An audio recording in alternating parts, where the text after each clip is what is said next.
1:38 de la madrugada, bienvenidos a esta noche en la que hay que dar una advertencia previa. A mí pocas veces me ha ocurrido que en un libro tenga que decir que, como prologuista, la gente se atenga a las consecuencias e incluso poner una nota que diga que hay material forense que puede dañar la sensibilidad de muchos lectores en este caso. Pero no es ni por asomo una exageración gratuita. El libro que tengo entre las manos ahora mismo y su autor, que acaba de llegar de Brasil, yo creo que esta noche nos van a poner los pelos de punta. Los casos que ha recogido Pablo Villarrubia son para... es un decir, que apaguemos casi la radio.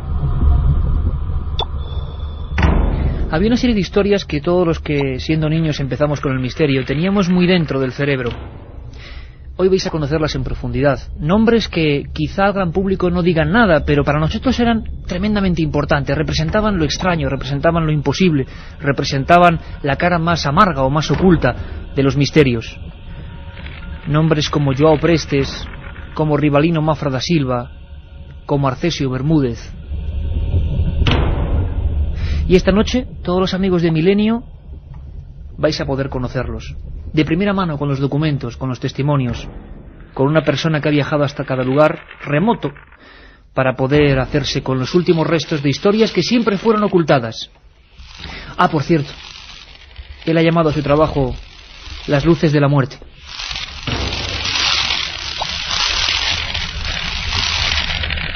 La otra realidad. Fenómenos extraños. Milenio 3. En la SER. João Prestes, Rivalino Mafra, el caso de la presa de Guarapiranga, que por ese caso tuve yo que poner esa nota de material forense, santo cielo. ¿A quién tenemos aquí hoy? Pues tenemos, Iker, ante todo, buenas madrugadas, a Pablo Villarrubia Mauso. Él es periodista, actualmente está preparando su tesis que dentro de un mes va a tener en la Universidad Complutense de Madrid, que va a ir sobre arqueología y periodismo en España. Además es fotógrafo, investigador.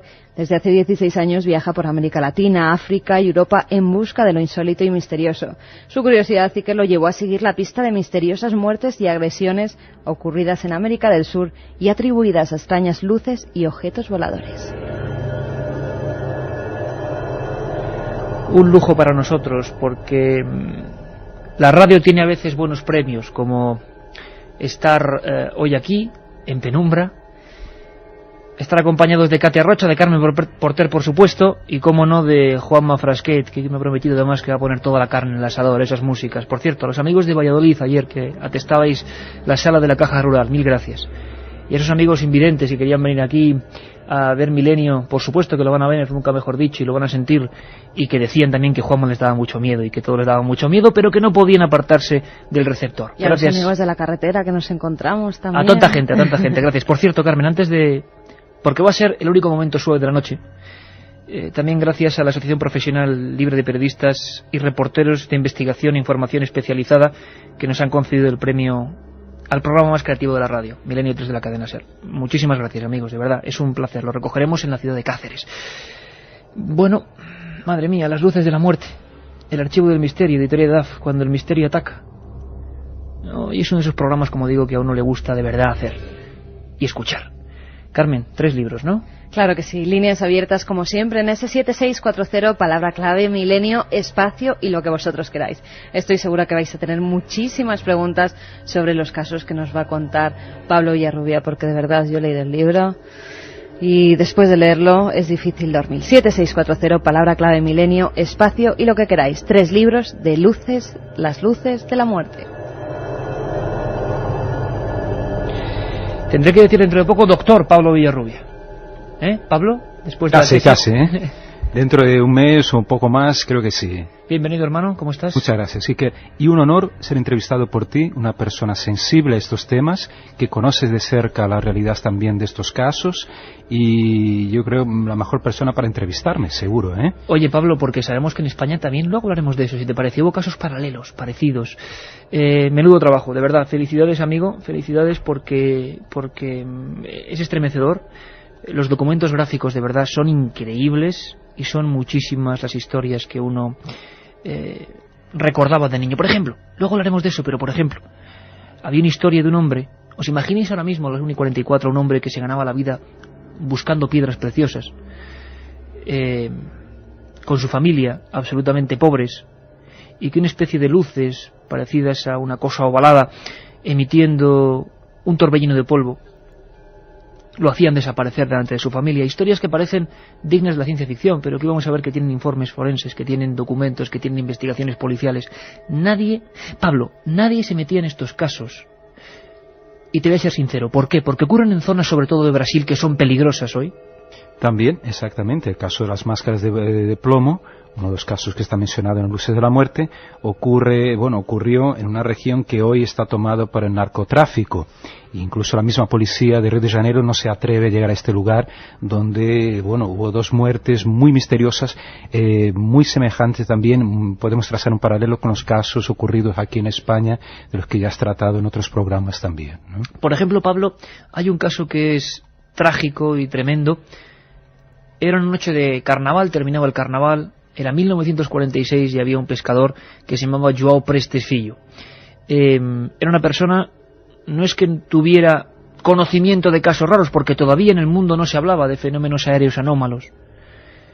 Antes de comprobar cómo fue su terrible muerte, este hombre, ¿qué es lo que ve, Pablo? En un lugar sin luz ni agua, ¿no? Iker, este es uno de los casos más escalofriantes que, te digo, mira, ya he cansado, ya lo he repetido tantas veces, ya he hablado sobre este caso en congresos y tal, y nunca, digamos, toda vez que lo menciono, me entra escalofríos, realmente. La forma solo de pensar cómo murió este hombre, en qué circunstancias, el sufrimiento por el que pasó hasta varias horas moribundo, sufriendo en su lecho de muerte, ¿no? Y muriendo de forma atroz. En 1946, como dices, ¿qué se podía hablar de ovnis en Brasil? Nada. O sea, el término tan siquiera existía, la palabra platillos voladores no había sido forjada todavía por la prensa internacional, y estamos hablando del Brasil profundo, aunque estuviera cerca de São Paulo. Hasta hoy Araçariguama, este nombre tan raro, ¿no? Suena tan raro, Araçariguama, es un lugar escondido. Si tú vas ahora a São Paulo, yo estuve en Araçariguama hace un mes, he vuelto, Iker, y te contaré después cosas impresionantes, nuevos casos que han surgido, o que ya existían, que he descubierto ahora. Pues vas a permitir una cosa, Pablo. Claro. Y la gente ahora mismo estará diciendo, bueno, Iker, ¿por qué le cortas a Pablo cuando va a contar? Porque quiere empezar por el final, Pablo. Quiere empezar por el final y que tú nos expliques, un hombre que muere así, ¿qué demonios tuvo que ver? En la historia nos quedó una serie de documentos que ahora Pablo nos va a aclarar, que, lo dicho, cuando éramos niños nos sobrecogían. En la prefectura de São Roque, Arácigo Mide, si no recuerdo mal, y varios integrantes de la policía narran lo que han visto en una casucha, viendo morir a un hombre. Vamos a recordarlo, Pablo. El pelo, cabeza, ojos y ropa. Camisa de manga corta, pantalón arremangado, sin sombrero ni zapatos. Al igual que las partes del cuerpo de Prestes, protegidas por la ropa, no presentaban indicios de quemaduras profundas o ligeras, ni de anomalías. Sus ojos estaban dilatados de espanto y excitada la voz. Pero poco después, la escena fue horrible. Vióse como las carnes de Prestes tomaron el mismo aspecto que si las hubieran cocido durante muchas horas en agua hirviendo. Empezaron a despegársele de los huesos, cayendo a pedazos de la mandíbula, pecho, brazos, manos, dedos y parte inferior de las piernas y pies. Algunos fragmentos de carne quedaron suspendidos en los tendones que los asistentes no se atrevían a arrancar. Luego, todo se deterioró de forma imprevisible. Tenía al desnudo los dientes y los huesos. Preste rechazó enérgicamente el agua y alimentos que le ofrecían, pero no pareció experimentar dolor en ningún momento. Se desprendieron la nariz y las orejas, resbalando por el cuerpo hasta el suelo. Era un terrorífico espectro que se dislocaba de mutilación en mutilación. Los ojos abiertos de terror, las palabras deformadas en una boca que se desarticulaba. Quedaban solo unos sonidos sin significado. En medio de la confusión general, se cargó lo que quedaba del casi descompuesto cuerpo de Prestes en un carro para conducirlo al hospital más próximo, Santa Casa de Santana de Parnaíba. 6 horas después de la agresión con luz, fue un cadáver lo que regresó a Araçariguama, ya que Prestes murió en el viaje sin poder llegar al hospital. Hasta el último momento salieron de su boca sonidos guturales que no pasaban de los dientes. ¿Acaso continuaba repitiendo su horrorosa historia? La otra realidad. Milenio 3. En la SER.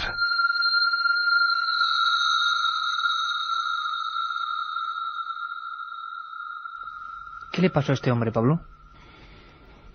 Bueno, Joan Prestes, en aquel día 5 de marzo de 1946, retornaba de pescar, ahí en un río cercano, a Araçariguama, entra en su casa, toda su familia, era una tarde-noche de carnaval, estaba en el pueblo, allí en Araçariguama, se prepara una comida, va a freír el pescado que había traído, y de pronto, de una de las ventanas, surge como un gran destello, una luz, él dice una luz, un destello, y de pronto este hombre siente que su cuerpo no es el mismo, que su cuerpo siente algo raro.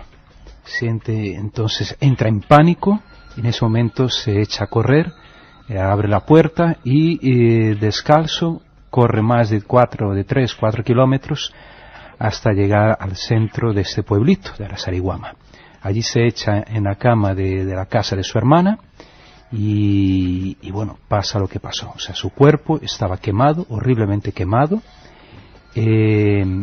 Después descubro, estando ya hablando con varios testigos, entre ellos Virgilio, del cual vamos a hablar en un ratito, y Virgilio me cuenta que fue uno de los testigos que tenía 92 años cuando le entrevisto. Que le vio morir. Que le vio morir, fue uno de los últimos testigos que estuvo hasta el final prácticamente del sufrimiento de Joan Prestes, y me decía que su cuerpo estaba terriblemente quemado, principalmente las manos, estaban encorvadas como garras, su rostro también muy quemado, increíblemente su pelo y todas las partes del cuerpo que estaban cubiertas por algún pedazo de tela de ropa no presentaban ninguna quemadura.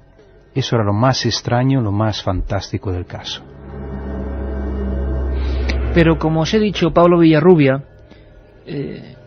autor de Las luces de la muerte, el archivo del misterio, editorialidad, es una persona que ha acudido a los lugares, donde ahora se cumplen pues casi 60 años de esta historia. No había puesto casi ningún investigador el pie allí. Y vamos a escuchar esta noche sonidos, historias, documentos de cómo recuerda a la gente, por ejemplo, esa muerte atroz.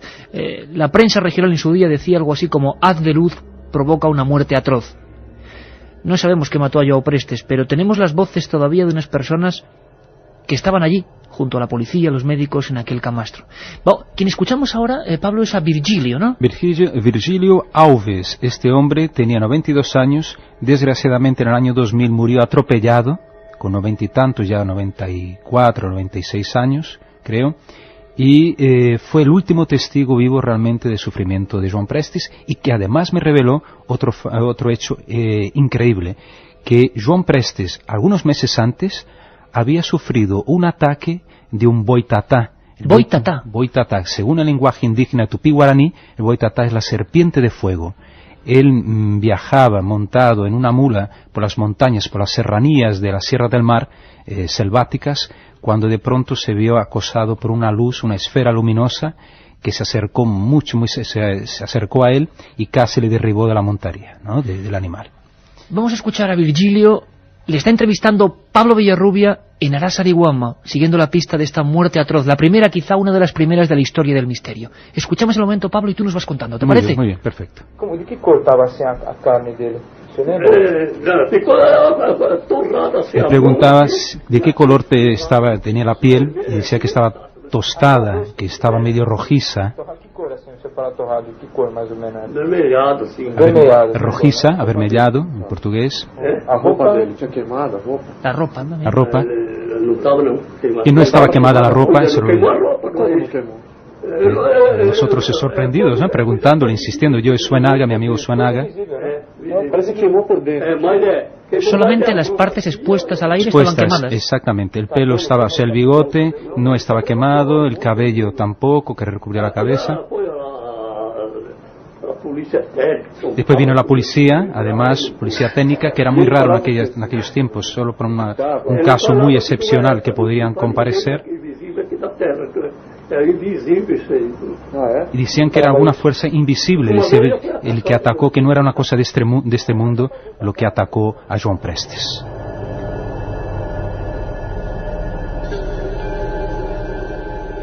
Yo, no puedo disimular mi admiración personal por Pablo Villarrubia, y lo comentaba en el prólogo de este libro, que mucha gente me dice y nos escribe, y gente con toda la buena voluntad, oye, ¿qué hay que hacer para investigar estas cosas? ¿Cómo iniciarse? Yo digo, ahora tenéis la respuesta. Este libro es el ejemplo de lo que es reporterismo auténtico de campo, jugándose el tipo, sin bravuconadas publicitarias, sin identidades falsas, jugándose el tipo, de verdad. Muchas preguntas, es impactante el tema y nuestros amigos nos lo dicen, y preguntas muy interesantes. Carlos de Alicante nos dice, ¿no os parece que estén expuestos a una dosis muy alta de microondas? Parece, ¿verdad, Pablo? Y vamos a hablar de eso. Sí, qué interesante que hayan planteado esta posibilidad. Es que los oyentes de Milenio, que hacía mucho que te pasabas por aquí, por tus muchos viajes por Brasil, vas a ver, Pablo, que tienen, ponen el dedo en la llaga siempre.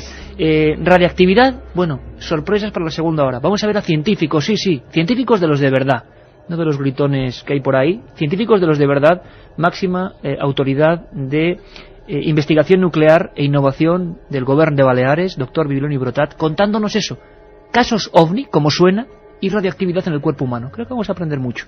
Julio Alberto González de Vigo nos dice, deberíamos recalcar que en estos casos no hay fraude, ya que existen secuelas físicas.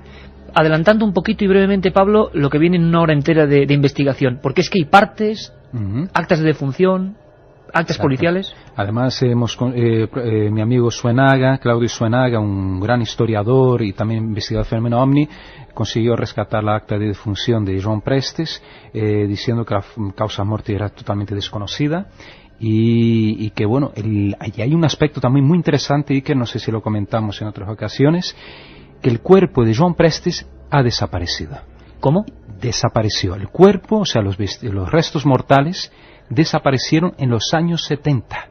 Esto me lo 20 y pico años después del caso. Más todavía, fueron 46, fue en los años 70, y aparecieron unos franceses, eso es lo que se rumorea, o lo que cuenta la población de Araçariguama, que parece que sobornaron a alguna persona del cementerio y se llevaron restos mortales. Que llegaste a fotografiar incluso el hueco donde debían estar esos restos. Exacto, debían estar estos restos de Joan Prestes, y increíble. Y te cuento por qué. Porque hay otro paralelo también en Anolaima, allí en Colombia, del cual hablaremos, el caso de Arcesio Bermúdez, que los restos mortales de Arcesio Bermúdez también desaparecieron.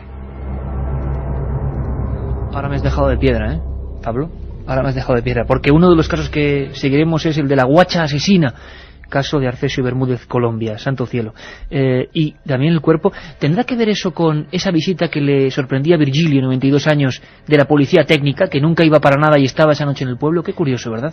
No sabemos exactamente. De todas formas, había un gran interés, que no era habitual, como digo, de la policía por investigar un caso en una región tan apartada, ¿no?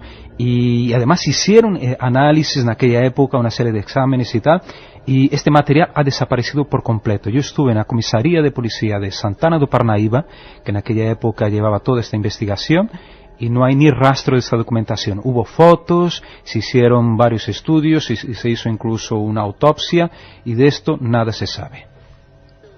José de Burgos nos dice, estoy en una garita de servicio, la noche es cerrada, solo falta que aparezca ahora una luz de esas, tengo los pelos de punta. Hola, soy Luis de Puerto Llano. ¿Qué hay de cierto en la misteriosa muerte de Joao Prestes? Por cierto, ¿qué misterios hay por Castilla-La Mancha? ¿Si hay alguno de estos? De este tipo, por fortuna para los castellano-manchegos, creo que no. José de Estepona nos dice, es un libro escalofriante. Ya se lo ha leído. Lo es.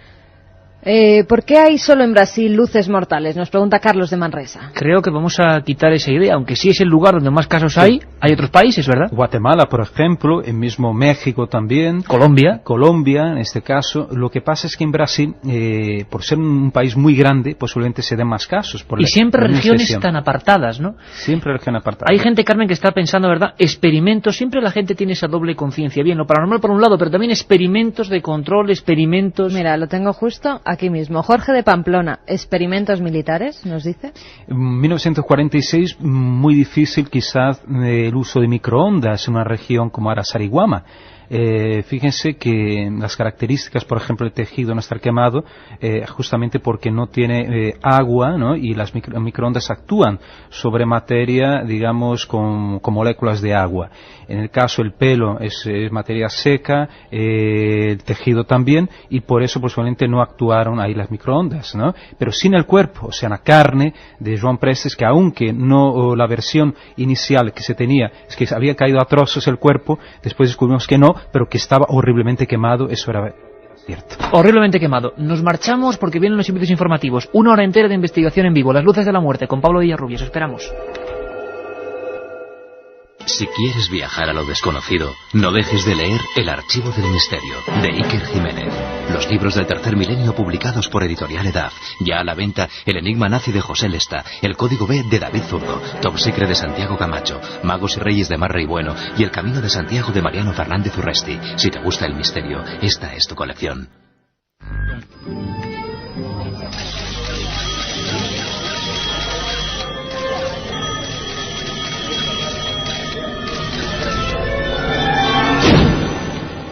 Milenio 3. Una ventana abierta hacia otros mundos. Milenio 3. Milenio 3. Cadena SER. Pase lo que pase. Milenio 3.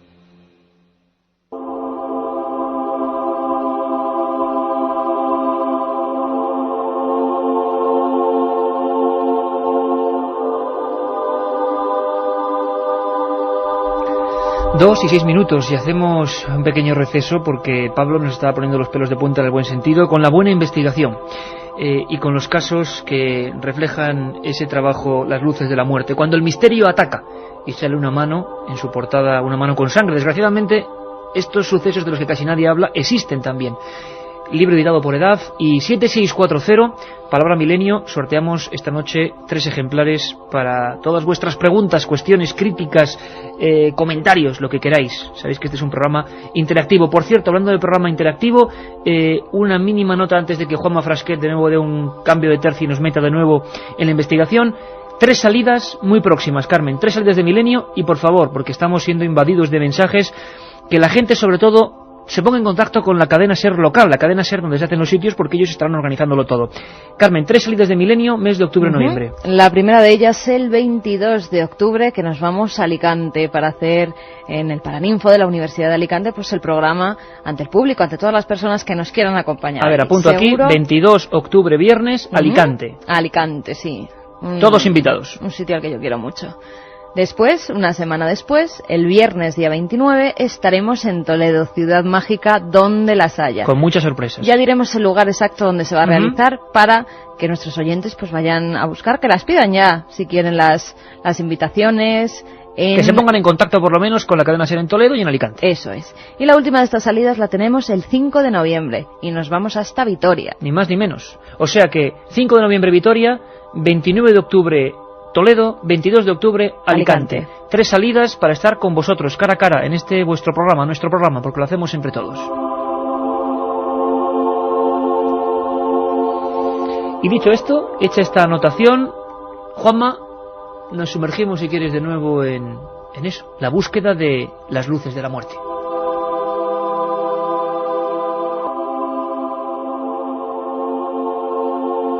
Por cierto, que Juanma Frasquet, que siempre está más atento que yo a todas las cosas, porque yo estoy con todo documentos legajos, me dice que es verdad, me hace una seña y me dice, oye, que tenemos un programa especial el domingo y el martes, no os olvidéis.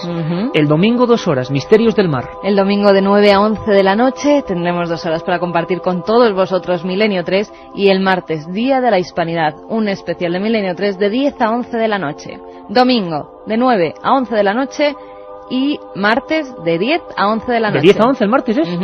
Bueno, pues me dice Juanma que quiere contaros una cosa, una promoción que va a estar sonando de aquí al martes. No podéis perderos esta historia porque el equipo de producción de la SER con las dramatizaciones ha vuelto a ponerse en marcha.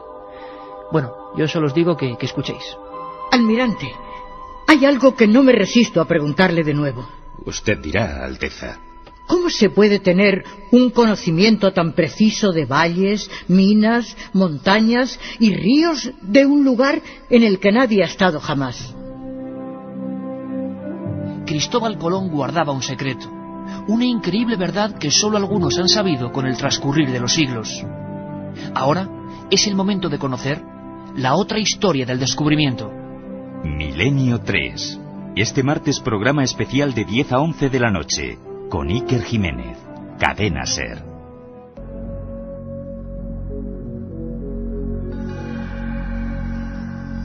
Dos y 10, 50 minutos por delante de investigación pura y dura. Carmen, hablábamos de una fecha concreta entre el 4 y el 5 de marzo del 46, una localidad y un hombre, ¿no? Efectivamente, Iker, entre el 4 y el 5 de marzo de 1946 la localidad es Araçariguama, o Araçariguama, como dice Pablo, como es así. Estado de Sao Paulo, en Brasil. La víctima, João Prestes Filho, edad 44 años. João Prestes Filho, 44 años. Y hay más historias y hay más documentos. Acabamos, Pablo, diciendo que los cadáveres habían desaparecido, y eso sí que nos ha dejado un poco como muy intrigados. Queremos aportar un documento más a esta investigación en vivo. El doctor, lo decíamos, Miquel Bibiloni Brotat, va a hablarnos. Es una entrevista que yo hice hace un tiempo. ¿Quién es este doctor, Carmen? Él es director general de Innovación en la Consellería de Innovación y Energía en Mallorca. O sea, la máxima autoridad del Gobierno de Baleares sobre asuntos como la energía nuclear, las radiaciones. Qué sorprendente fue recibir su visita y saber que científicos de esta auténtica altura, personajes que, bueno, manejan tanta información respecto a un mundo del que nunca se habla como estas luces de la muerte, que es la energía, el fenómeno nuclear. Me hablaba abiertamente de fenómeno OVNI y hablaba de catálogos concretos que la propia NASA ha hecho de fenómenos OVNI, de personas que por su proximidad a este fenómeno desconocido han sentido todo tipo de males. Le escuchamos. En algunos casos, y son relativamente pocos, pues parece que puede haber algún tipo de radiactividad, sí. Bueno, yo me baso en este catálogo que ha compilado el doctor Schwessler de la NASA, que es muy interesante, sobre efectos fisiológicos, o presuntos, yo diría presuntos, efectos fisiológicos del fenómeno OVNI sobre los seres humanos. Hay una colección de casos impresionante, por el hecho de que hayan ocurrido en regiones remotas del planeta, o porque los científicos, y en especial los médicos, no le hayan presentado o no le han prestado mucha atención. En muchas ocasiones no están muy documentados. Lo que sí se puede decir que un pequeño porcentaje de las personas que hayan estado en contacto, en una relación de proximidad con el fenómeno OVNI, en algunos casos presentan una sintomatología. Esto es verdad, pero siempre es un número muy pequeño de las personas. En algunos casos, pues las personas tienen trastornos visuales, es decir, una pérdida temporal de la visión o del sentido del oído. De la visión suele ser bastante típico, como si hubieran estado expuestos a una luz muy intensa. En otros casos, pues puede haber efectos que tipo náuseas, puede haber vómitos. En otros casos puede haber heridas o quemaduras en la piel, trastornos en la piel.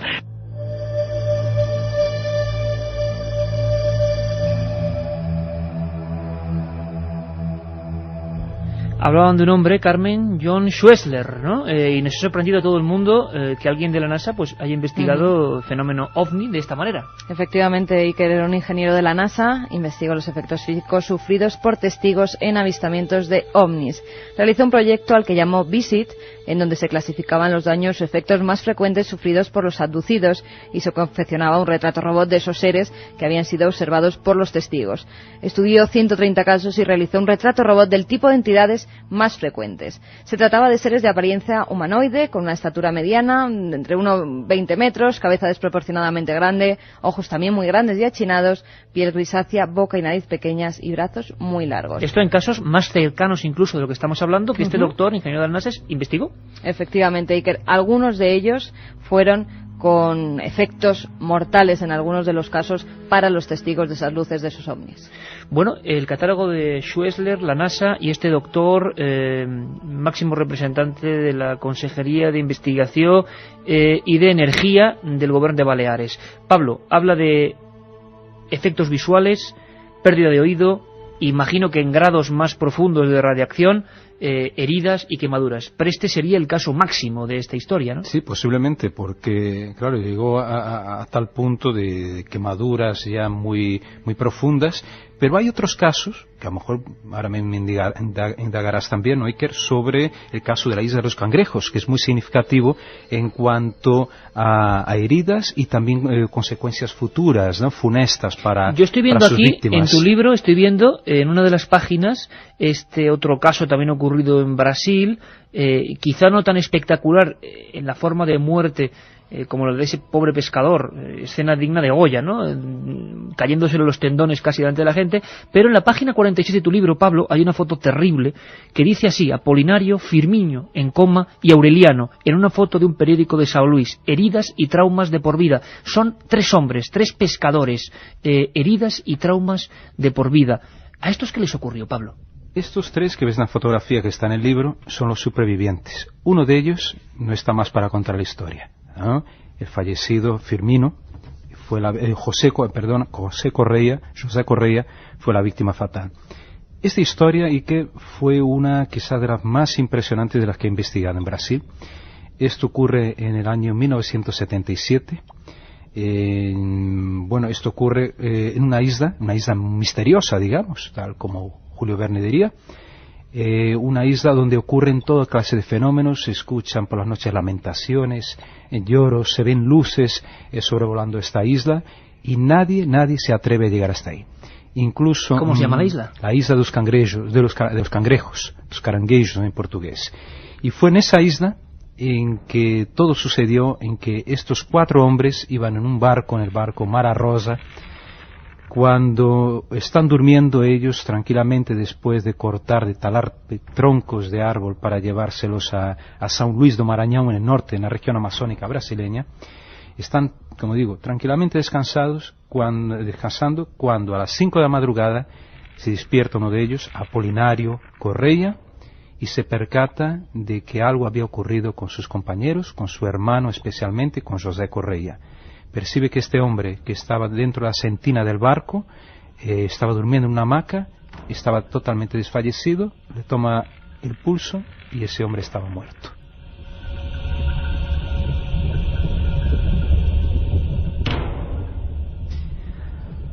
Apolinario, que era el único que en sana conciencia se podía mover y estaba aparentemente sano, verifica qué pasó con los otros compañeros.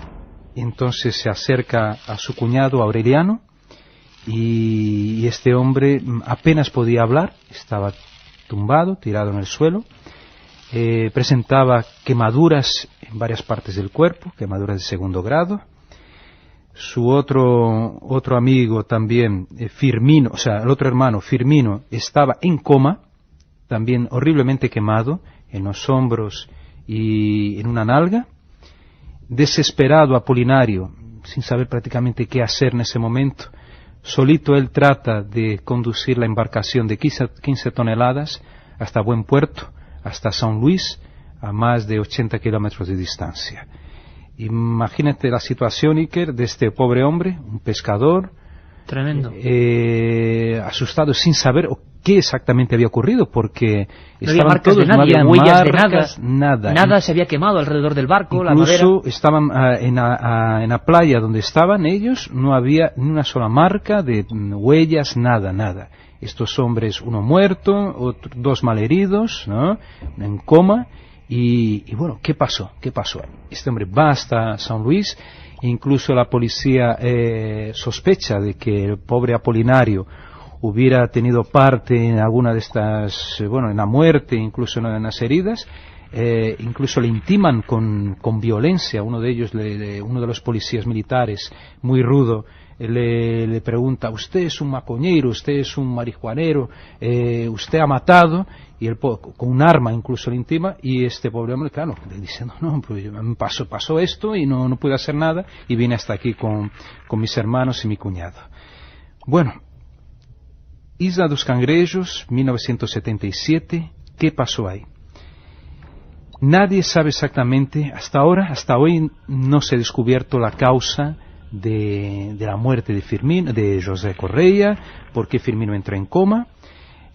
Pasados tantos años, en el año 2000, localizo a Apolinario Correia en una favela a las afueras de São Luís do Maranhão. Realmente me costó un poco de trabajo localizarlo porque, claro, este hombre no tenía teléfono, una persona muy humilde, muy pobre. Llego a esta favela. ¿Estaba afectado por algo él todavía? Y es eso que vimos, sí, que lo más impresionante. Apolinario, como digo, era la persona que no había sufrido nada en aquel momento. No estaba quemado, aparentemente estaba sano. Cuando llego a su casa, a su chabola, me lo encuentro con una pierna, o sea, prácticamente tiesa, un brazo torcido, la mano, me parece, izquierda retorcida, y hablando con cierta dificultad. Habían pasado un buen puñado de años, pero no podía olvidarlo, y quizá te contó, Pablo, historias como las que cuentas en el libro, con fotografías y documentos, que esos supervivientes fueron incluso hipnotizados con regresión médica. Exactamente. ¿Pero qué pasó? Mi buen amigo Bob Pratt, uno de los mayores investigadores del fenómeno OVNI de Estados Unidos, algunos años, creo que al año siguiente del suceso, estuvo allí en São Luís do Maranhão, también visitó el barco Mara Rosa para ver si había algún vestigio de fuego o algo que hubiera quemado el barco, ¿no? Porque de esa forma, hombres quemados, además la sentina estaba separada en la parte exterior por una cortina, o sea, había ni un vestigio de que un rayo hubiera penetrado por el barco, de que algo hubiera, ¿no?, realmente traspasado esta embarcación para quemar a estos hombres. Nada, ni un solo vestigio. Y Bob Pratt entonces busca a un gran, hipnólogo brasileño para hacerles una regresión a los tres supervivientes del barco. Bueno, después de 2-3 sesiones, si no me equivoco, no consiguieron ni un solo resultado positivo. En otras palabras, el hipnólogo detecta que estos hombres sufrieron un gran impacto emocional y todo que tenían en sus mentes se quedó borrado. La otra realidad. Milenio 3. En la SER. 7640, muchas preguntas, muchas consultas y muchos sentimientos que se están removiendo, el miedo. Vamos a escuchar algo rápido, hay tormenta por España. Hay tormenta encima hoy, madre mía, pues. Desde Gijón nos dicen, hola, en Para, Brasil, en los 70, mucha gente fue quemada por luces de OVNI, de ahí se formó la Operación Plato. Efectivamente, lo cuenta todo eso Pablo en su libro. Rubén desde Ciudad Real, en las Urdes hay casos similares, como el de Nicolás Sánchez. Sí, luego si queréis lo recordamos, porque en España hubo algunos casos, podríamos llamar entre comillas, paralelos. Rafa de Castellón, ¿podría haber sido consecuencia de algún tipo de láser? Vamos a escuchar ahora documentos muy interesantes que hablan de eso, y científicos, láser. Javi de Lugo, ¿no serán pruebas de armas nuevas de los mismos gobiernos en sitios pobres, lejos de la civilización? Cada pregunta del 7640 de nuestros oyentes abre un abanico infinito casi de posibilidades, y con ello iremos dentro de unos minutos. Antes de eso, porque Katy está preparando un montón de preguntas que están haciendo los oyentes, Carmen, hay otro testigo, otra historia, otra persona. Impresionante las cosas que está comentando Pablo, que son parte también de su vida, porque yo os puedo decir simplemente que quien investiga estas cosas, a veces nos preguntan cuál es tu caso favorito. Eso es una solemne tontería, habitualmente. ¿Verdad, Pablo? Porque quien lo ha investigado de verdad, quien lo ha vivido, quien ha pasado todo tipo de penurias, no solo es el caso lo que sea mejor o peor. Hay toda otra historia oculta. ¿Cuánto te ha costado llegar hasta allí? ¿Qué clase de casualidades han intervenido en la peripecia para que tú llegues hasta allí? ¿Cuánto te ha costado incluso enterarte de ciertos datos? Y eso hace que casos que para el público sean mejores o peores, para ti en tu escala no lo sean. Por lo tanto, en el fondo, uno deja partes de su corazón en cada una de estas historias. Vámonos a Colombia, vámonos a Anolaima, vámonos a la historia de Arcesio, vámonos a escuchar una muerte con un nombre concreto. Le llamaron Guacha Asesina, y el parte forense decía algo así. Arcesio Bermúdez fallece a las 11:45 minutos en el hospital de Bogotá, tras aparecerle una serie de manchas azules en la piel y presentar alarmante bajada de la temperatura corporal y ausencia total de apetito, palidez extrema, hígado inflamado, vómitos y pulso casi imperceptible. El diagnóstico primario es gastroenteritis aguda.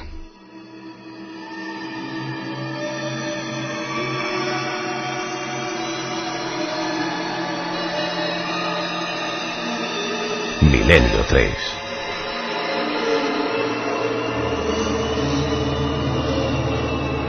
Yo no sé cómo lo estarán viviendo nuestros amigos, esos amigos con los que, como decía antes Carmen, nos encontramos por gasolineras, por restaurantes, es increíble. Y como Carmen y yo ayer, por ejemplo, de Valladolid a Madrid, hablábamos bastante alto, la gente por las voces decía, tú eres, sois, sí, y se hacía una tertulia increíble. Pues casi... Además nos ha escrito ese amigo, ¿sí? Dice, el amigo que compartimos, Bocadillo, pues... que ha aprobado la tesis de carrera, y decía a su hermano, te va a dar mala suerte haber conocido a Iker Jiménez. Pues mira, sí. Hombre, ¿y yo por qué voy a dar mala suerte? A ver. Porque como hablas de cosas tan raras... Ah, bueno, pues ya veis que no es verdad. Enhorabuena, doctor, tenemos un amigo más doctor. Pues bueno, esas tertulias, esa sensación, yo la tengo ahora mismo en este Estudio 1, estoy disfrutando enormemente, espero que vosotros sintáis lo mismo, aunque yo sé que en algunos momentos estas historias, caramba, me estoy imaginando a los amigos que están en guardias, están pasando por fábricas, pasando por rutas solitarias, pues para ellos esta descripción, Arcesio Bermúdez, víctima de la guacha asesina, su fotografía es la de un hombre pálido, la de un hombre que está a punto de morir, un hombre de mediana edad y que justamente en 1969 es curioso porque mucha gente lo relacionó poquito antes de que el proyecto Apolo inundara todos los periódicos del mundo, un objeto muy extraño se cruzó en su vida. Aquí también va a haber hipnosis, aquí también va a haber dibujos en trance hipnótico de unos niños. Algo vio Arcesio Bermúdez, algo que para su propia familia le costó la vida. Pablo, también te ocupas, por supuesto, de esta historia. ¿Qué pasó en Anolaima? Como tú dices muy bien, en esas fechas la misión Apolo 11, ¿no?, se acercaba a la Luna, o ya estaba por allí, y curiosamente, y ahora me acordé, en otro caso mencionado también, Luces de la Muerte, ocurrido en Brasil, en el estado de Goiás, donde hubo un extraño suicidio de un hombre y una mujer. También fue por esas fechas y también hubo una implicación en este caso de fenómeno ovni. Pero volviendo a Colombia, estaban reunidos ahí en una finca a 60 kilómetros de Bogotá, en Anolaima. ¿Zona selvática? Una zona semiselvática, ¿no? Allí hay una vegetación tupida en toda esa zona. Y entonces una familia en una finca, en una hacienda, se dedicaba a pasar una tarde, ¿no?, de fin de semana, placenteramente, comiendo su churrasco, lo que fuera. Y de pronto ven los niños, había muchos niños allí del grupo, de varias familias, ven que una estrella baja del cielo. Aquello le llama poderosamente la atención, era un final de tarde. Ven que aquella estrella va bajando, baja, hasta tocar una parte de selva, unos árboles muy cercanos a donde se encontraba haciendo la barbacoa. Estos niños corren hasta cierto punto, los padres les gritan, no vayan. Los chicos se paran y después uno de los familiares, Arcesio Bermúdez, 54 años, intenta averiguar lo que hay por allí.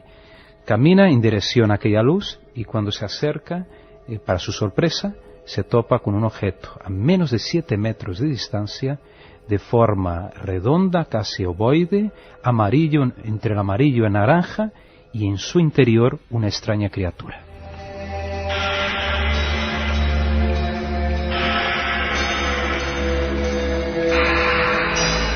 Por cierto, y no es ningún tipo de broma, que ayer regresando en el coche, imagino que es un meteoro, evidentemente, cerca del puente de Guadarrama, del túnel de Guadarrama, antes de entrar, observamos, ¿verdad?, en el vehículo, una especie de gigantesca estrella o meteoro que bajaba en vertical. Si alguien lo ha visto, si alguien lo sabe, porque imagino que es un fenómeno, no ocurre nada extraño, pero un fenómeno natural curioso, y todo lo cósmico nos interesa, por favor escribidnos 7640, porque lo vimos ayer sobre la 1 de la madrugada. Si alguien más lo vio, siempre es bueno tener más información. Eso es lo que creyó quizá ver Arcesio Bermúdez, pero lo que se encontró incluso, y hay un dibujo aquí en tu libro, en las Luces de la Muerte, Pablo, es eso, una especie de cosa ovoide, y dentro una figura que creo que no pude identificar, parecía una forma humanoide, ¿no? Sí, decía un hombrecito. Y tenía las piernas separadas y los brazos un poco en cruz, ¿no? ¿Qué ocurre entonces? Pues Arcesio durante algunos minutos se queda estático viendo este objeto, 2 metros de diámetro aproximadamente, esta criaturita como a través de una ventana o algo semejante, como hablaba un hombrecito, las piernas o la parte inferior del cuerpo en forma de A, lo describía él, y bueno, ve que aquel objeto después asciende, se levanta y desaparece en lontananza. ¿No llegó a estar muy lejos o sí llegó? Llegó hasta 7 metros de distancia, metros, tan que no solo. Es nada, es casi ahí atrás, ¿no?, la pared del estudio. Prácticamente tocando el objeto. Muy bien, este hombre regresa a su casa y al día, ya en esa misma noche, ya presenta unos extraños síntomas. Presenta una baja temperatura corporal, extrañamente, gastroenteritis, y tiene pesadillas en esa noche, no duerme bien, y a lo largo de una semana este hombre va empeorando, y la familia decide ya llevarle de una vez por todas al hospital de Bogotá.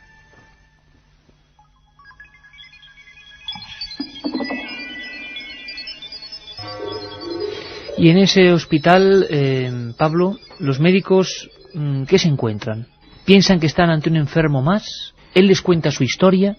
Recordamos que Prestes, cuando está muriendo en el camastro y se está descomponiendo su carne, él constantemente repite la luz, es decir, es algo que se le ha quedado. ¿Arcesio relacionaba su enfermedad con esa visión? ¿Qué ocurría?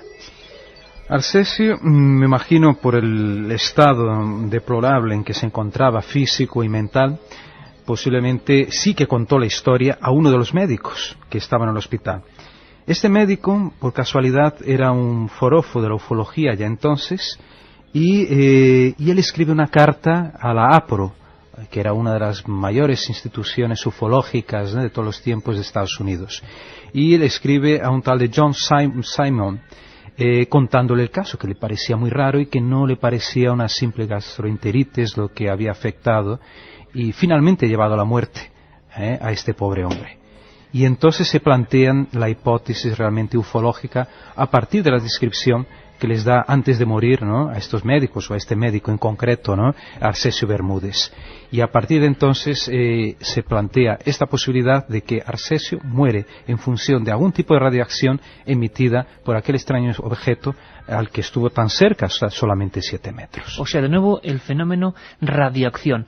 Antes de pasar a Katia y escuchar las preguntas concretas que ahora a las 2:30 están haciendo los oyentes, me gustaría muy brevemente que...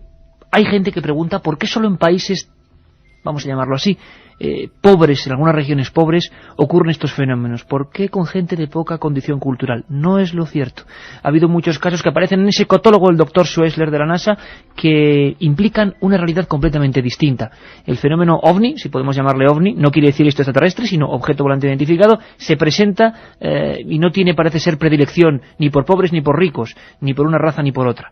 Hay un caso en Estados Unidos, el caso Cash Landrum, que fue realmente célebre y que demostró que personas de alto nivel cultural en un país como Estados Unidos también podían morir a causa de una extraña luz. Nos lo cuenta el redactor de la revista Año Cero, que lo investigó en profundidad, Javier García Blanco. Testigos principales fueron 2 mujeres, Betty Cash y Vicky Landrum, que pues aquel día de 29 de diciembre del 80, en torno a las 8:30 de la tarde, circulaban con su coche en compañía del nieto de Vicky Landrum, y pues de repente, de improviso, apareció un objeto extraño en el horizonte, de forma como un diamante y aspecto metálico, y que se colocó pues a unos 40 metros de distancia del coche que conducían Betty Cash.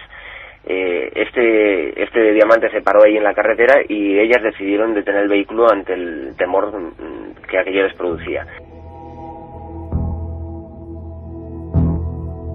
Tenemos, por lo tanto, un caso más, uno de tantos, de los que llenan los archivadores de miles de investigadores OVNI en todo el mundo durante el último siglo.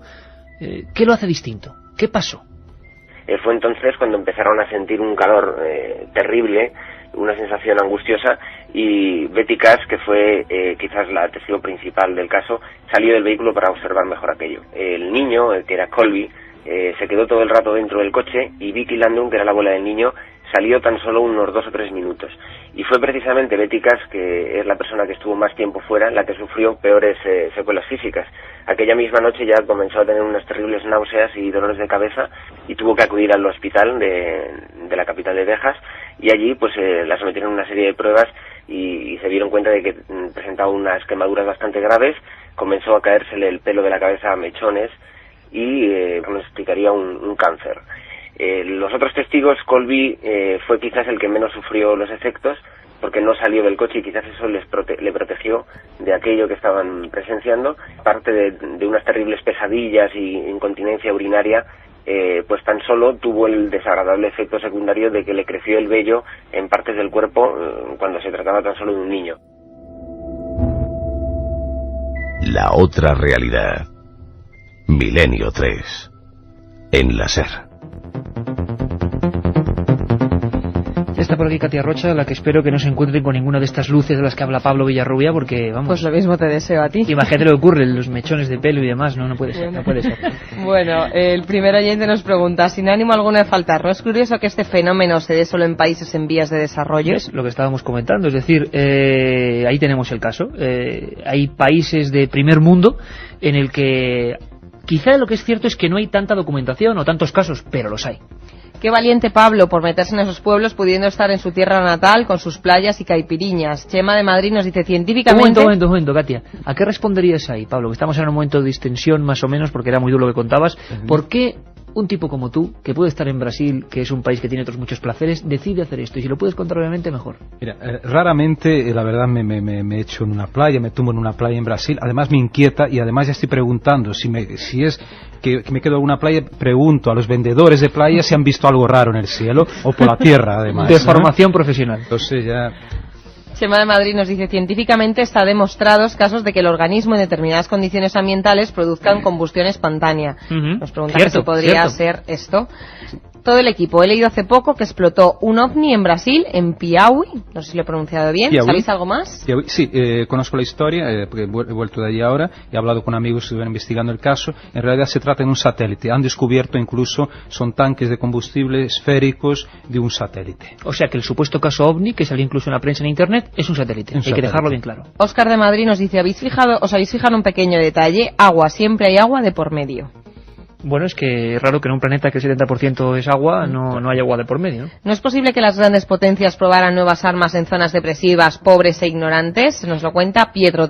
Como este mensaje hay más, como por ejemplo, no serán ensayos de armas biológicas con virus artificiales creados por el hombre, son armas silenciosas y reales, nos lo cuenta María de Segovia. Y también en esta misma línea, desde Santander, un oyente nos dice, cuando los Estados Unidos invadieron Panamá, usaron armas que dejaban a los enemigos fundidos a sus fusiles. Y por último, un mensaje que nos dice un oyente, estoy muerto del miedo, pero al mismo tiempo intrigado. ¿Dónde se puede conseguir más información sobre esto? Nos lo dice Guillermo de Pontevedra y, por supuesto, se puede conseguir comprando el libro del Archivo del Misterio, Las luces de la muerte, editado por EDAF, Cuando el misterio ataca, de Pablo Villarrubia. Perfecto, Katia. 3 sorteamos hoy, ¿eh?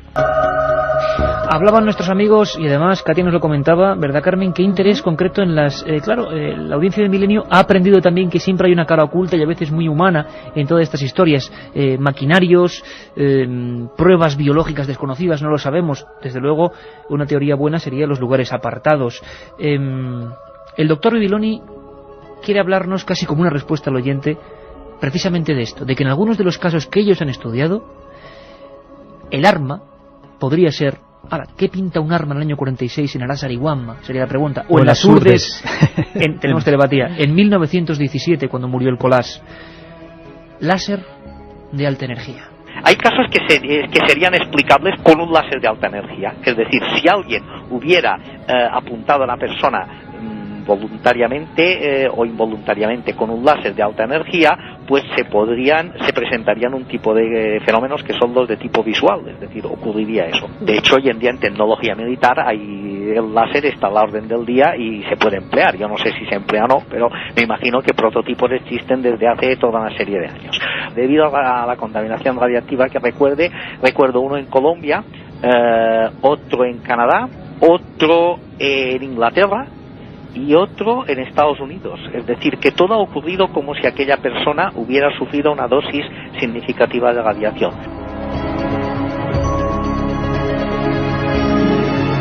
2:39, Milenio 3, en una investigación en vivo con la ciencia de verdad, en la que siempre está investigando, indagando, intentando ir más allá. Doctor Bibiloni Brotat, máximo representante, responsable de el Departamento de Energía e Investigación del Gobierno de las Islas Baleares, y que nos habla de eso, de láseres de alta energía y de cosas realmente significativas. Tú pones unos dibujos, porque aquí, en la historia de Arcesio Bermúdez, a la que se refería el doctor Bibiloni, hablando de el caso de Colombia, y yo estoy pasando la página 184, 185, Pablo, y veo varios dibujos de niños. Son extraordinariamente parecidos, pero estos dibujos se hicieron en hipnosis. Exactamente. Después, más tarde, un miembro de la APRO, esta entidad que ya hemos comentado, decidió hipnotizar por separado y después en conjunto a los niños que estaban en aquella fiesta, aquella tarde fatídica allí en Anonaima. y todos coincidían, o el dibujo era muy parecido entre ellos de este objeto en forma de ovoide, ¿no? Y describiendo, bueno, con los colores, el amarillo, naranja.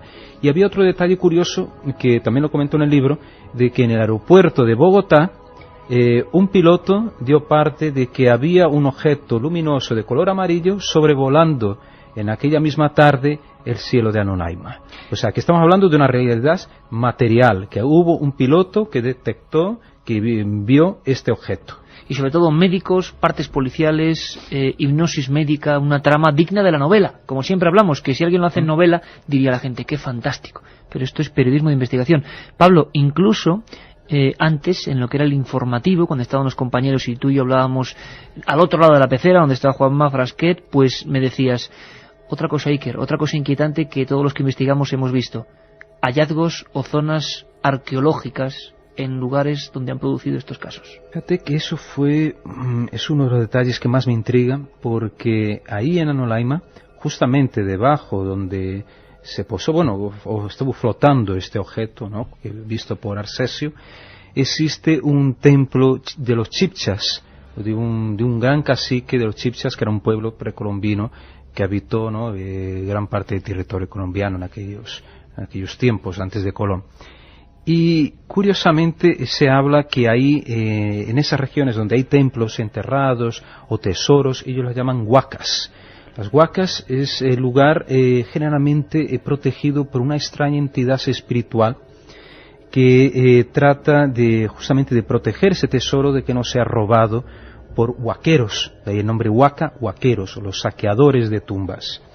Y muchas personas que se atrevieron, intentaron saquear estos lugares, huyeron despavoridas ante la visión de alguna extraña entidad, digamos, fantasmal, que podría ser un cacique, o incluso se habla del niño de oro, una entidad también humanoide, brillante, luminosa, de color oro, que se le atribuye también poderes extraordinarios y que estaría asociado a lugares donde estarían enterrados objetos de oro. Qué curioso, Pablo, porque yo mismo también en Cerro Uritorco, en Argentina, he escuchado historias que siempre se repiten, luces, asentamientos funerarios, y allí en Argentina la misma historia que se acaba de contar Pablo se cuenta, y le llaman Anchimayín.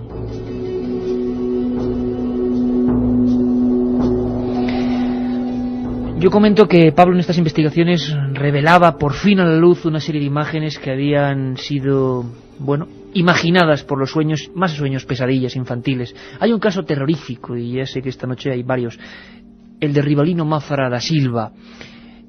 Era una historia que yo, por ejemplo, había leído hace mucho tiempo y me la imaginaba. Un garimpeiro, un buscador de piedras preciosas, una familia atormentada, una desaparición total, una visión previa, una noche en la que alguien se cuela, alguien o algo. Incluso dice unas palabras que las recordaremos.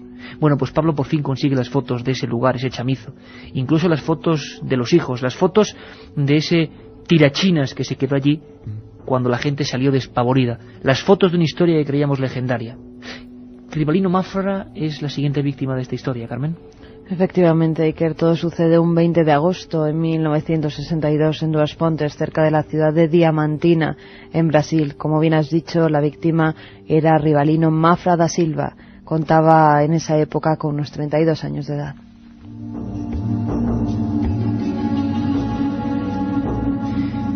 Familia pobre, buscadores de piedras preciosas. ¿Qué ocurre la noche anterior a la desaparición total?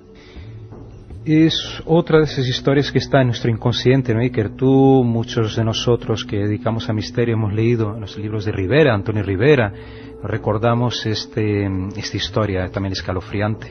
En este chamizo, como has dicho, en Duas Pontes, Minas Gerais, uno de los estados, además, con máxima afluencia de apariciones de ovnis en todo Brasil y quizás en todo el mundo, en esa noche, a principios de los años 60, está la familia de, Rivalino Mafra, no sé si viudo o separado, pero estaba él con sus niños, 4, si no me equivoco, 4 niños, y los niños son los que perciben primero algo extraño, un ruido. Pero están en su casa tranquilamente, en la noche, dentro de la casa. Dentro de la casa, ¿no?, durmiendo cada uno en su catre, y uno de los niños percibe una sombra que se mueve por por el salón o la habitación donde estaban. ¿Y qué era aquello? Era como un ser en 4 patas con una especie de tupé o una protuberancia sobre la cabeza y flotando. Esta silueta se desplaza sin tocar el suelo, como digo, dentro del ambiente de la casa, y oyen a la vez una voz que dicen: aquí vive Rivalino Mafra. Entonces estos niños se quedan totalmente asustados, llaman, gritan a su padre. Cuando el padre llega, solo le da tiempo de ver esta sombra ya desapareciendo hacia algún punto desconocido. En diversos testimonios, los hijos, que luego veremos, tuvieron que repetir decenas de veces la misma descripción. Incluso decían que después de las palabras Rivalino Mafra se escuchaba algo como: vamos a matarlo.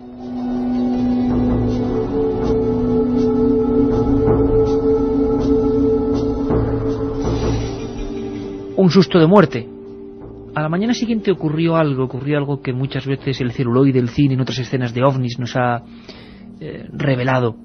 ¿Os imagináis esa favela, mejor dicho, casi, subida sobre las lomas de un lugar absolutamente pobre? A la mañana siguiente, toda esa familia, ya como marcada por el misterio, observaron unas luces que emitían un torbellino de polvo. Los hijos ahí. Se dice incluso que Rivalino comenzó a avanzar hacia la luz rezando. Escenas que bien pudieran ser así.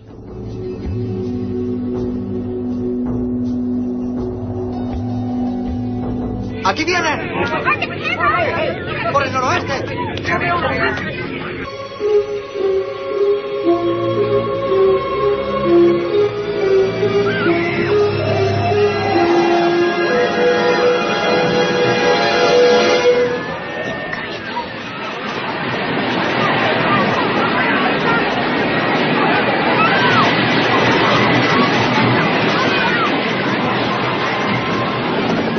Un torbellino de polvo, Pablo. Pero pasó no en el cine, sino en la realidad. Ahí está. Cuando Rivalino se despierta, primero sale a la calle uno de sus hijos de 12 años a la calle. En realidad está en una zona rural, no había calle, es delante de la casa un suelo de arena, de tierra, y el niño ve 2 extraños objetos que se acercan.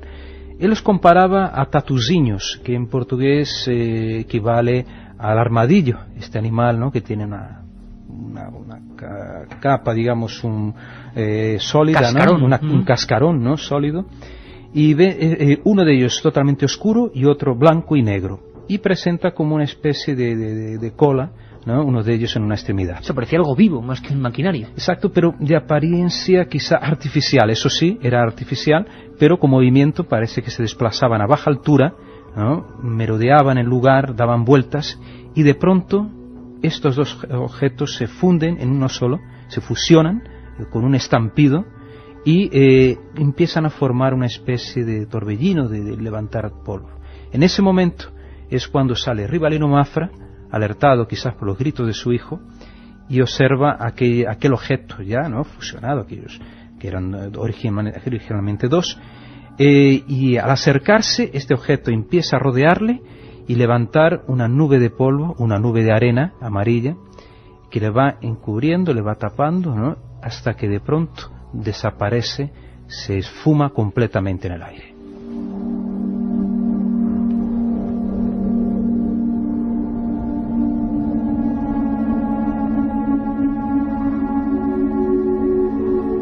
Desaparición total, decía la prensa en la época. ¿Tú qué pudiste indagar de esta historia?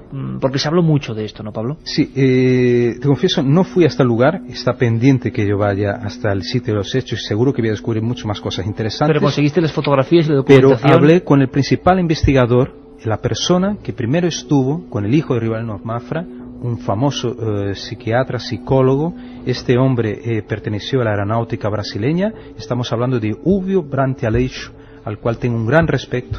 Es uno de los mayores investigadores de todo el mundo, y él incluso me ofreció en exclusiva el informe, el interrogatorio, entre comillas, que realizó en aquella época, ¿no?, con el niño. Estamos hablando del año 62, si me equivoco, Ulvio le interroga y llega a la conclusión que el niño no miente, que el niño estaba además totalmente aterrado.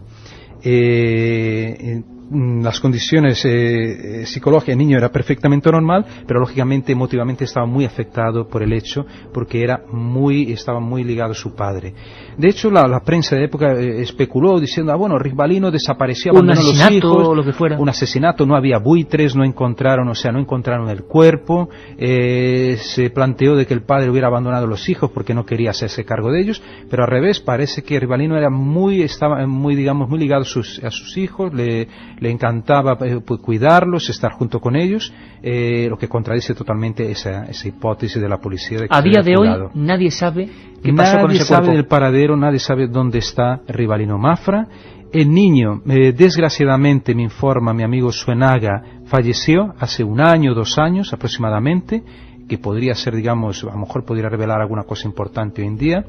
Los otros niños estaban dentro de la casa cuando desaparece Rivalino, con lo cual no lo vieron, pero sí atestiguaron la aparición de aquella extraña criatura dentro del cuarto de la casa, ¿no?, la noche anterior. Y queda la interrogante, ¿qué pasó realmente con Rivalino Mafra? Yo decía que Las luces de la muerte de Pablo Villarrubia tenía una parte sobre todo en la que había que poner necesariamente el cartel de material forense que puede herir la sensibilidad. Es el caso de Guarapiranga. La ficha breve de este caso, Carmen. Todo ocurre el 29 de septiembre de 1988, a orillas de la presa de Guarapiranga, en la periferia de Sao Paulo, en Brasil. La víctima es Joaquín Sebastián Gonçalves. Tiene en esa fecha, ese 29 de septiembre, 53 años. Escuchamos parte tan solo del terrorífico informe forense que también aparece en estas páginas. Presa Billings, Guarapiranga, 29 de septiembre de 1988. El cadáver ha sido hallado flácido y bien conservado. Viste únicamente unos calzoncillos y ha sido mutilado por razones desconocidas. La parte superior del rostro ha sido desollada. Los ojos arrancados, al igual que una parte de las orejas, la lengua y otros músculos bucales. Entre los dedos de las manos y los pies se encuentran perforaciones circulares de hasta 2 centímetros de diámetro. La piel del rostro fue cortada en una sección rectangular y se ha encontrado sobre ella una sustancia negra que no se ha podido identificar. Bajo las axilas hay 2 orificios de 4 centímetros efectuados con un objeto cortante circular y se le ha extirpado el ombligo.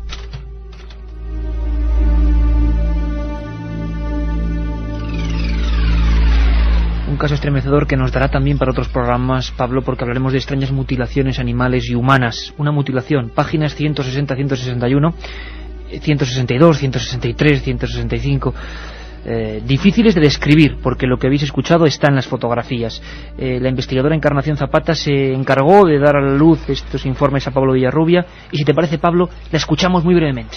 Se dio cuenta de que cuando lo abrió, que no tenía sangre y que estaba totalmente hueco, y él se cuestionaba cómo una persona puede estar hueca a través de orificios tan pequeños, y la boca, que la tenía toda recortada, los ojos que lo tenía recortados, la oreja, que la tenía también recortada, le habían quitado la parte interna.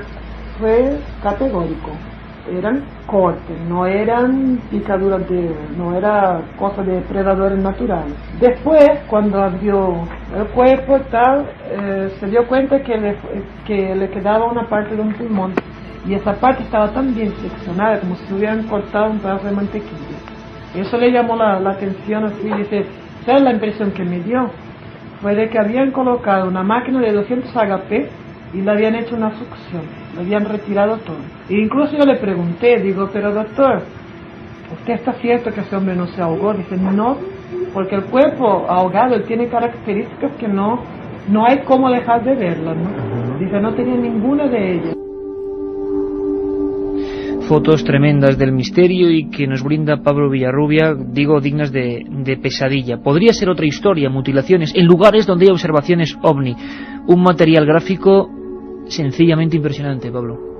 realmente son fotos muy duras, e incluso he leído algún comentario en internet favorable, pero diciendo eso, que realmente era muy duro, y viendo gente que realmente que ha sufrido. Y te digo una cosa... Pero esta es la verdad. Esa es la verdad, y a mí me gusta, claro, me encanta poder viajar a estos lugares, hablar con las personas y ver en sus ojos, ¿no? Sentir directamente, o sean las víctimas o los parientes de esas víctimas, qué sintieron, qué vivieron. Eso me hace vivir también, me hace sentirme más cercano al prójimo también. Y yo creo que es muy importante la experiencia personal en investigar ese tipo de cosas, y tú lo sabes muy bien. Un hombre desollado vivo. Hay otros casos que recoges en Guatemala y otros lugares, en lugares de actividad total ovni, expedientes X que están ahí, permanecen olvidados en los archivos forenses y que son parte increíble del misterio. Como decía Encarnación Zapata, la primera que consiguió estos datos, decían los doctores, que unas maquinarias habían cebado con él, no parecían alimañas ni nada por el estilo. Exacto, porque este hombre, claro, las condiciones, en un lugar como la presa Billings en San Paulo, lo conozco, ese lugar, un lugar como un pantano, encontrar un hombre en esas condiciones tendrías que llevar realmente el equipo quirúrgico para realizar ese tipo de trabajo. Al contrario de que algunos investigadores dijeron de que hubiera sido el resultado de alimañas, imposible. Ya las propias fotos porque se puede ver orificios perfectamente circulares. Además, es muy raro, por ejemplo, la cara que fue desollada, fue levantada, toda la piel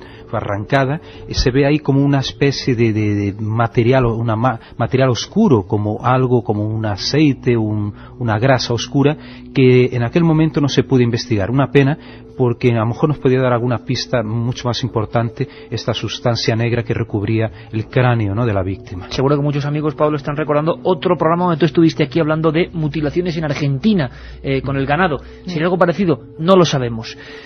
Dará para mucho más esta historia. Carmen, Katia, vamos viendo mensajes. Primero los ganadores, si te parece, de ese libro, Las luces de la muerte. Los 3 ganadores han sido desde Penella, Valencia. Nos dice, ¿se conocen casos ufológicos en los polos, en el norte y el sur? En los polos yo no tengo constancia, Pablo. Bueno, de apariciones ufológicas en Antártida sí.